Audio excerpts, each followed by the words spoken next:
Jody Taisha. He's, to my surprise, is risen to Trade Union Council's presidency. That's a very, very big thing. And I was always struggling to find role models, and I was looking for a lot of these, and happened to be a bad role model. But that aside, I think Kashmiris really are going to use the union. If you look at Palestine, if you look at the South African Congress and what have you, the majority of the support came from left and union, and we haven't really tapped that source. And I would like to hear about what we are doing wrong and what we can do and how we can go forward.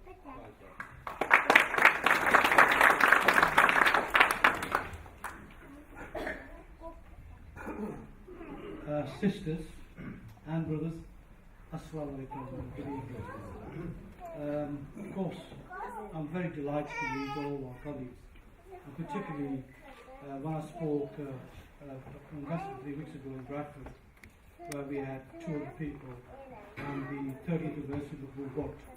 Personally, seeing us in Bradford, I was rather disappointed that 200 or so people came when we have over 100,000 people living in Bradford from the Kashmiri community. And when a man has given his life up for a belief, for a cause, for all of us, the least we should be able to do is sacrifice an afternoon or an evening. And I'm very pleased and encouraged to see what I've seen here today.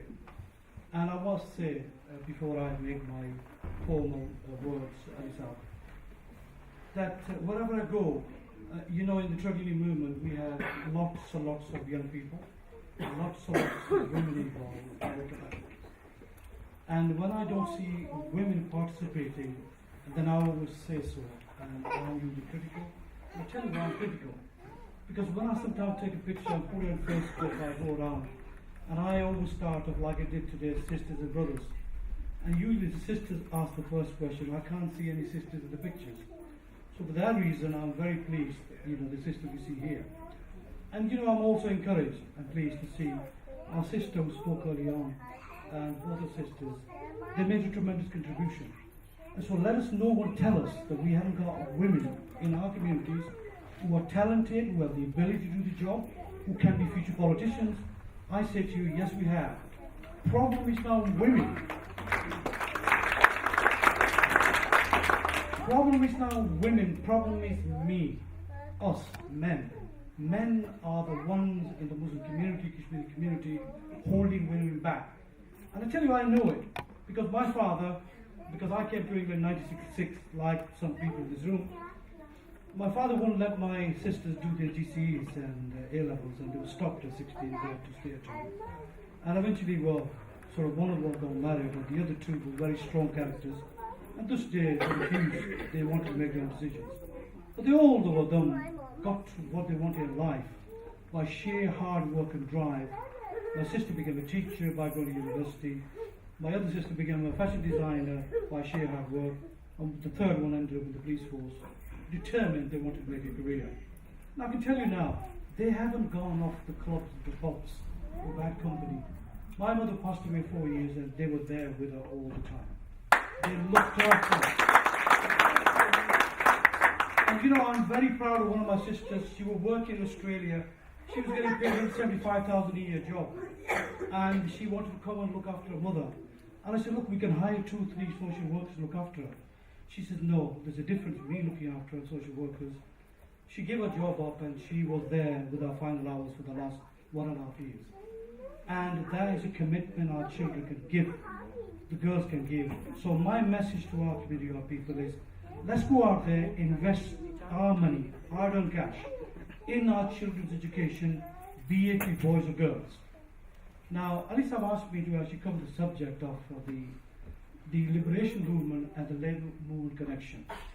Now, I joined as a bus conductor at the age of 20, and I came to 1966 in England. I couldn't speak a word of English. And some of you will remember hard times. I was the eldest one. And you know what it's like to be an eldest in the family. The money was tight, and I looked at my father, went to school for 3 months, college for about a year and a half, And then I knew we couldn't afford it, so I had to go out and work. One simple reason, so I could earn the cash to support others. And the others, just 1 out of 6 of us managed to become a graduate. Others simply couldn't afford it. Now I got involved at a very young age with the anti-apartheid movement. The reason I got involved was not because I believe in the cause. I went to a meeting, I listened, and then I thought, yeah, it's wrong. When people have been discriminated based on race. So I got involved. And as a young bus driver, I drove buses to London on a voluntary basis, no pay, for 14 years, until South Africa was liberated. Now, do you remember, many people will remember Nelson Mandela. And Nelson Mandela is a great hero as well.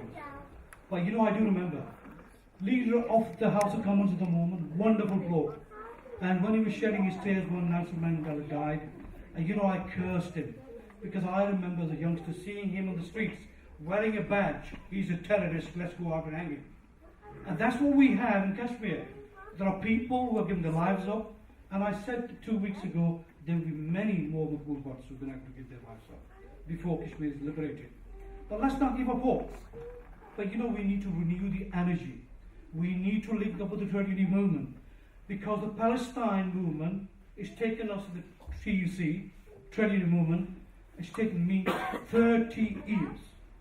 30 years before they changed the policy 2 years ago. And you know, I'm really proud of the fact that I got elected. One, I'm a Kashmiri. Secondly, I'm a Muslim. Thirdly, I'm from South Asia. First person to do it in 145 years.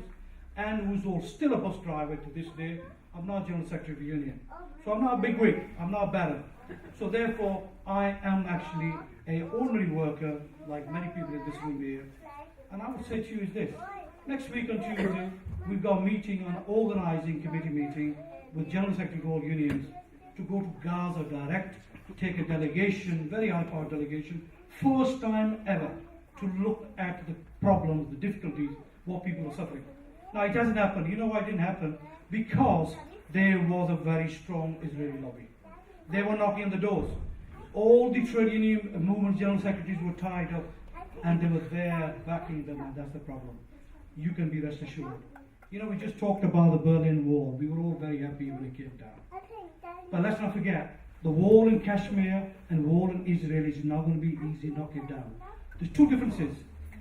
The wall in Berlin was a communist wall, and the West wanted to pull it down.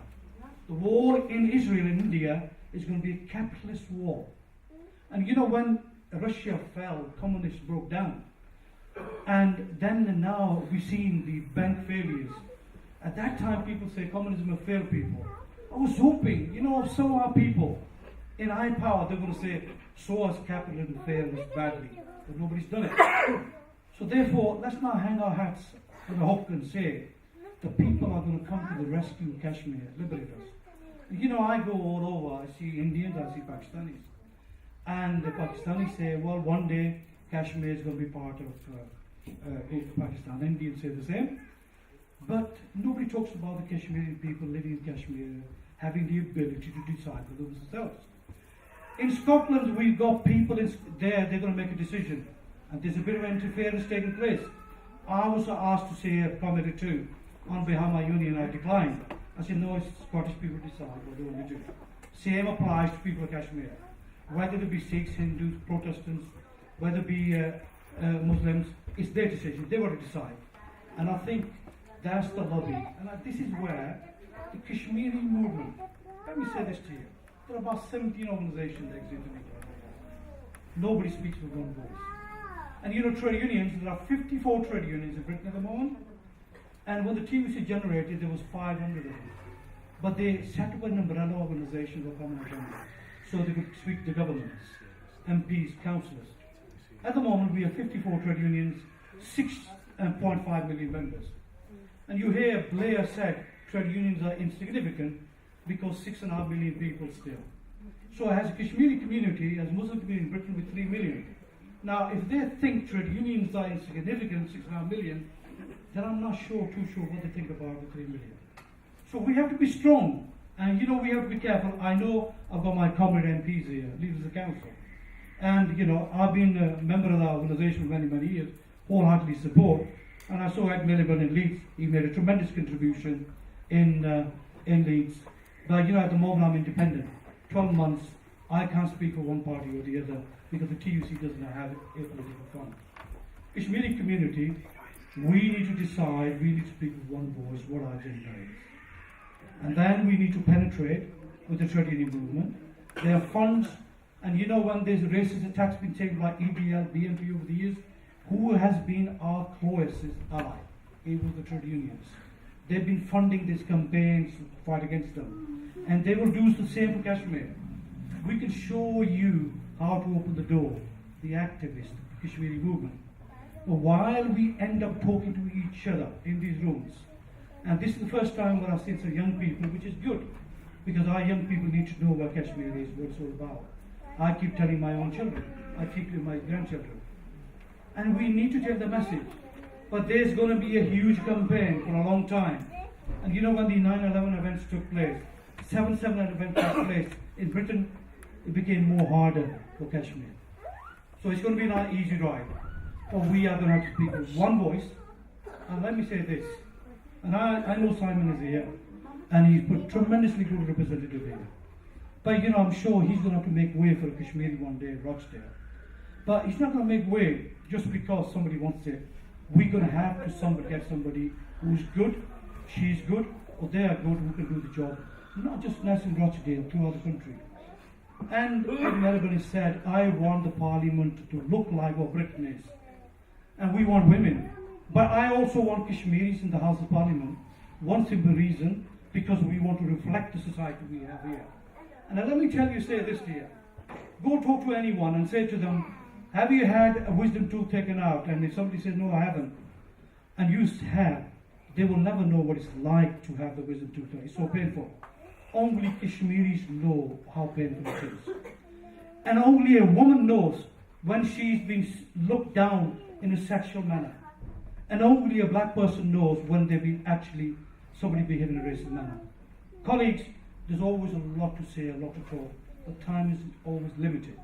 So I say this, and a final point. I appeal to all the Kashmiri organizations, please unify, set yourself one umbrella organization, speak one voice, but inshallah one day we will get there. Kashmir will be liberated like lots of other places have been over the years. Thank you.